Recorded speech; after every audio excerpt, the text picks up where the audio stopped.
perjalanan Bang Egy serta Bang Joket, serta kawan-kawan yang hadir. Yang pertama, saya memperkenalkan diri terlebih dahulu. Nama saya Mirah Sumirat, Presiden Federasi Asosiasi Serikat Pekerja Indonesia atau ASPEK Indonesia, berafiliasi kepada Konfederasi Serikat Pekerja Indonesia atau KSPI. ASPEK Indonesia memiliki kurang lebih 100.000 anggota yang tersebar di sekitar 13 provinsi, dan mereka itu di sektor jasa 100%, hampir 100% sektor telekomunikasi seperti Indosat, Telkomsel, kemudian XL, Axiata, Smartfren, Huawei, kemudian juga Ericsson dan Nokia itu anggota saya, anggota ASPEK Indonesia. Dan sebagian besar juga sektor retail seperti Hero Supermarket, kemudian Giant, kemudian juga TikTok. Ini juga anggota saya, anggota ASPEK Indonesia, dan juga sektor PT Pos Indonesia, logistik di pelabuhan, JICT juga anggota ASPEK Indonesia, dan juga ada beberapa sektor keuangan, CNI Bank, CNI, dan juga beberapa sektor yang lain. Yang pertama bermula dari pemberitaan di sekitar akhir di tahun 2020 dari Kejaksaan Agung telah ditemukan dugaan kasus korupsi yang ada di BPJS Tenaga Kerja waktu itu sebesar 43 triliun. Nah kemudian saya sendiri kami nggak tahu dari Serikat Pekerja ternyata sudah berkurang di Januari 2020 menjadi 20 triliun. Nggak ngerti tuh kurangnya kok bisa kan ya, begitu cepat ya, dari 43 kemudian 20 triliun. Nah terlepas daripada itu, sekedar informasi saja, serikat pekerja itu beda dengan ormas. Jadi kalau serikat pekerja itu ada undang-undangnya tersendiri, yaitu Undang-Undang 21 tahun 2000, kalau ormas ada lagi ya. Artinya gini, ketika pekerja atau buruh itu belum mendapatkan gajinya, upahnya nih setiap bulan, itu upahnya sudah dipotong oleh BPJS, oleh perusahaan, kemudian disetorkan kepada BPJS Tenaga Jangan dulu namanya Jam Sospek, kemudian beralih nama menjadi BPJS Tenaga Kerja. Jadi ada dua BPJS, BPJS Ketenagakerjaan dan BPJS Kesehatan. Yang kita bicarakan sekarang ini BPJS Ketenagakerjaan, meskipun di BPJS Kesehatan juga banyak carut marutnya tuh. Ya nanti mungkin bisa diadakan diskusi lain ya, lain waktu. Nah, sebelum menerima upahnya, para pekerja buruh ini sudah dipotong upahnya. Jadi mereka belum dapat duitnya, mereka sudah bayar. Jadi tertib sekali. Para pekerja buruh ini sangat dipastikan tertib membayar iurannya setiap bulan. 5,7% besarannya terdiri dari 2% itu dari buruh, dari pekerja, 3,7-nya itu dari pengusaha atau perusahaan. Jadi sebenarnya seharusnya para pengusaha, para perusahaan pelaku usaha itu harusnya juga berteriak, bukan hanya buruh atau pekerja yang meneriakkan adanya dugaan korupsi ini, tapi seharusnya seluruh perusahaan-perusahaan itu juga harus berteriak dengan irama yang sama, saya kira.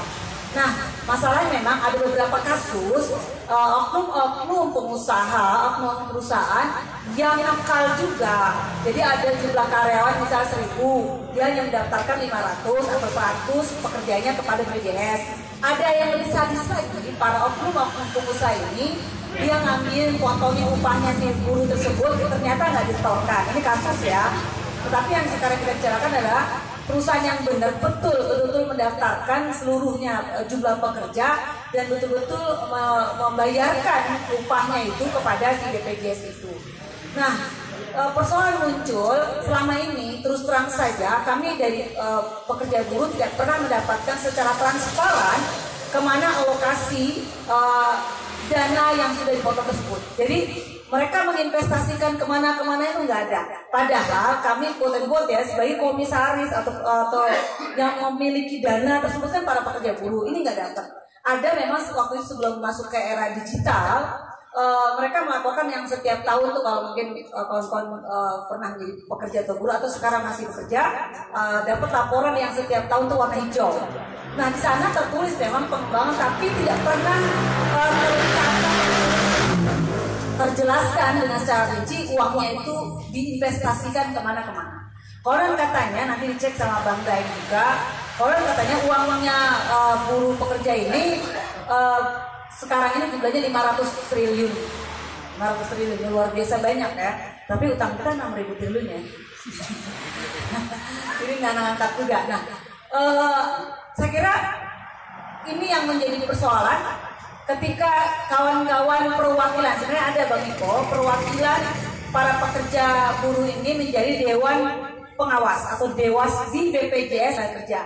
Nah sayang saya nggak tahu kalau Bang Daeng ya, kalau sama kami di aspek Indonesia mereka tidak pernah berkomunikasi secara rutin, ngobrol atau secara resmi ataupun informal gitu ya, nggak pernah. Padahal mereka ada perwakilan daripada pekerja buruh. Yang saya dengar sih, mereka karena dari kelompok tertentu ya, dari federasi tertentu, mereka lebih intens dengan kelompoknya. Gitu ya. Saya dengar ya, tapi apa yang dilakukan oleh mereka saya sih tahu, tapi saya nggak mau mempublish di sini ya.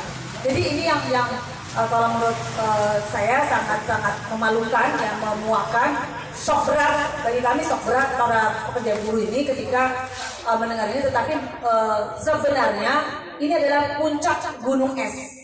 Sejak 98 sebenarnya sudah ada dugaan-dugaan kasus korupsi itu sebelum berganti nama menjadi BPJS Tenaga Kerja, sebelumnya Jam Sostek, ini sudah ada. Dan beberapa kawan-kawan federasi dan kami juga pernah melakukan hal yang sama, aksi saat itu, dan tetapi lagi-lagi menguap. Waktu itu kurang lebih korupsinya 23 triliun zamannya Pak SBY. Sekarang kan Pak Jokowi ini. Nah, ini adalah puncak gunung es ya.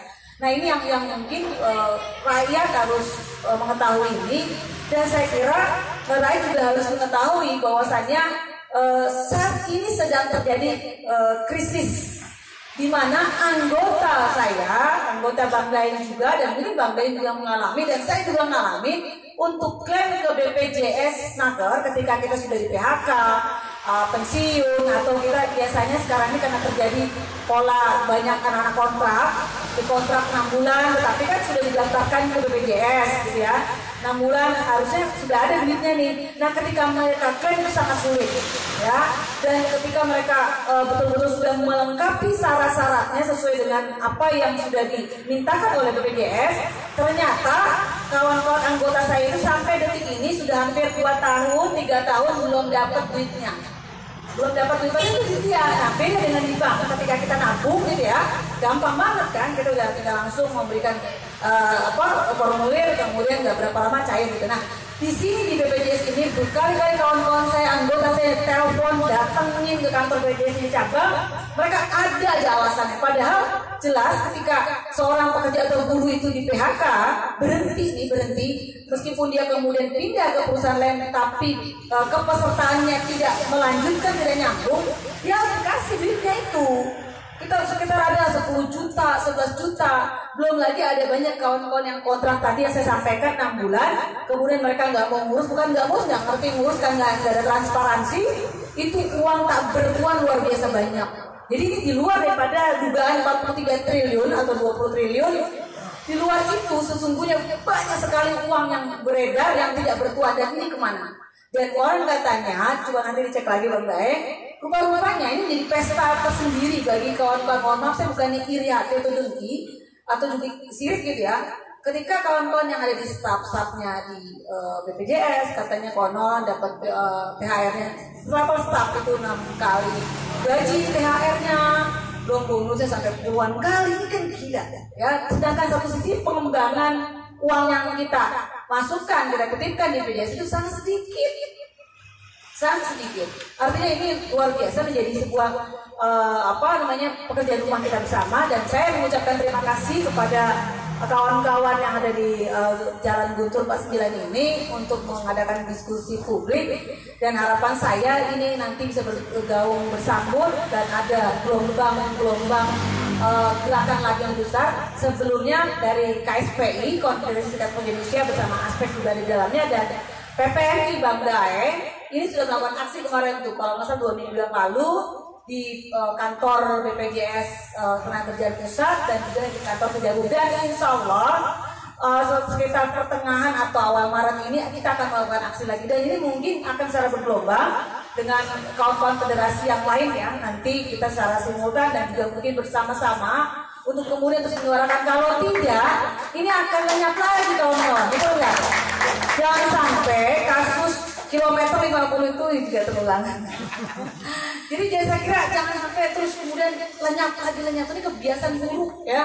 Atau mungkin kita dianggapnya hanya untuk mengalihkan isu lain, enggak. Saya kira ini clear sekali bahwasanya kami hadir di sini, saya hadir di sini betul-betul karena satu datang dengan kecewaan, datang dengan kemuakan, kemarahan atas apa yang terjadi yang saya sampaikan Bang Niko. Saya kira itu selanjutnya mungkin nanti bisa diskusi. Terima kasih. Wabillahi taufiq wal hidayah. Assalamualaikum warahmatullahi wabarakatuh. Ya, terima kasih Mbak Mira. Bukan moderator tapi narasumber. Provokator. Ya, provokator sih enggak lah ya. Jadi apa yang disampaikan oleh Bang Edi tadi, terus kemudian juga Bang Apo dan juga kawan-kawan dari Dr. Jul, kemudian juga terakhir dari Bang Niko, saya luruskan juga ada kawan-kawan yang di sini.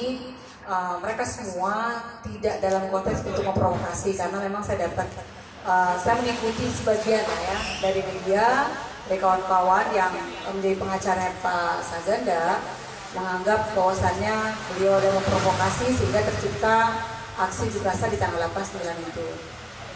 Saya tegaskan sekali lagi bahwasannya tidak ada atau tidak ada cuitan atau tulisan dari Saganda atau siapapun tadi. Kami para guru pekerja itu tetap aksi gitu loh. Jadi kami tidak provokasi. Jadi saya meluruskan ada atau tidak ada suruhan atau kalimat dorongan dan sebagainya dari kawan-kawan semua harus aksi, kami tetap aksi. Nah untuk itu ada beberapa rencana-rencana tetapi tentu kami tidak bisa mengeksplor di sini karena kami memang sangat terbatas ya. Kita sudah punya rencana-rencana itu terkait apa yang harus dilakukan. Tadi cita-cita Bang Niko kapan aksi bareng. Saya insya Allah setiap ketidakadilan ada di situ, saya hadir di situ untuk meluruskan, menegakkan keadilan insya Allah. Mulai dari kasus 4/11, kalau tidak salah saya juga kena gas air mata, saya juga aksi dan memimpin di sana juga, tapi bersama kawan-kawan PPMI, bersama gerakan pekerja Muslim Indonesia, saya sebagai presidiumnya, kemudian selanjutnya terus menerus di beberapa aksi ya saya insya Allah. Tapi memang kemarin itu beberapa aksi di terakhir di Mahkamah Konstitusi JR tidak hadir karena memang kurang ajarnya itu sekarang setiap jumlah massa yang ditampilkan 200 orang itu harus direvit, apalagi kalau ada pimpinan guru. Jadi dikhawatirkan, saya kan punya anggota juga dan ini karena anggotanya tadi seperti Bang Muslim sayang ya sama pimpinannya, diminta saya tidak boleh hadir karena memang seperti ada kondisi kalau ada pimpinan hadir langsung di COVID-kan, quote and quote ya. Makanya saya tidak betul, tapi insya Allah saya berkomitmen ya Bang Daeng, kita sudah punya sebuah rencana, kita akan aksi berkolaborasi dan harapan saya Bang Niko bisa join nanti. Ya ada beberapa federasi loh, ini federasi, jadi banyak federasi yang sudah mau join dan besar. Jadi bukan konfederasi tapi federasi ya, nanti namanya akan kita launching ya bersama-sama untuk mengawal bukan hanya korupsi, bukan korupsi di BPJS Ketenagakerjaan tetapi Jiwasraya, Asabri dan Bansos yang tadi kurang ajar itu ya. Saya kira ini tidak bisa dibiarkan, tapi saya luruskan sekali lagi, saya juga ngomong sama Bang Daeng dan kawan-kawan pimpinan federasi, sama sekali kita tidak ada urusannya dengan Pak Jokowi, nggak ada, clear. Ini gerakan murni, bahwasanya ada situasi yang sangat-sangat jahat, ini adalah tragedi kemanusiaan. Kalau tadi sampaikan katanya bahwasanya ini ada ekses, itu mah beda lagi Bang, beda lagi gitu lah. Jadi artinya kami ada niat di sini untuk justru membantu para pemimpin negeri ini supaya tidak kena musibah atau kena ajab. Justru itu kita bantu loh. Kalau kita mendiamkan, tadi kata Dr. Jul kalau tidak salah, kita kayak atau Bang Lapo tadi bilang kita kayak mayat hidup aja nih. Justru kalau kita diam, kawan-kawan diam, justru kalau yang namanya turunnya ajab itu kan nggak mandang-mandang orang baik orang jahat. Semua kena. Semuanya kena. Artinya, saya justru ingin membangkitkan siapapun itu yang mungkin sekarang sudah lelah berjuang, sudah itu kayaknya aksi terus nggak ada hasilnya, atau kawan-kawan adik-adik mahasiswa, saya insya Allah ya, saya kira jangan berputus asa, jangan kemudian patah arah, teruslah berusaha, teruslah berjuang meskipun kamu sendirian. Saya kira gunakan seluruh kemampuan kawan-kawan sepanjang kita punya niat tulus. Memang kita saya masih belum percaya Bang Niko terkait dengan ada komitmen dari beberapa petinggi di Polri atau siapapun presiden kita untuk merevisi undang-undang ITE dengan maksud gitu ya untuk mengamankan dan kutip kawan-kawan atau rakyat Indonesia yang ngapa-ngapain gitu supaya tidak langsung ditahan. Saya sih nggak percaya, mungkin itu hanya untuk mengamankan kelompoknya saja. Tetapi lagi-lagi hal itu tidak menjadikan kita kemudian terhalang langkah kita. Saya kira sepanjang negeri ini ada, sepanjang kita punya niat untuk menegakkan negeri ini masih bisa berdiri gitu ya. Saya kira kawan-kawan harus terus melakukan perjuangan apapun itu ya, gunakan itu. Dan kita mungkin 1, 2 orang, 6 orang, 10 orang nanti akan bergelombang kok. Saya yakin ini tinggal nunggu waktu saja. Jadi sabar aja ya, sabar, teruslah berjuang, teruslah berusaha. Saya kira memang kita sifat manusia itu kan gak sabaran, tetapi sampai sejauh mana sih pasti ada masanya, nggak mungkin seperti hujan saat ini kan nggak mungkin toh hujan itu 10 tahun 20 tahun hujan terus kan, paling sehari 2 hari kemudian terang kembali, atau panas terus menerus nggak mungkin, atau tsunami yang kemudian berjam-jam nggak mungkin, pasti ada redanya. Begitu badai juga ada redanya, begitu juga kejadian ini pasti kondisi ini pasti akan ada berbalik insya Allah. Dan mudah-mudahan Tuhan yang Maha Kuasa, Allah Subhanahu Wa Taala meridhoi langkah kita, insya Allah. Mungkin. Terima kasih Mbak Mira.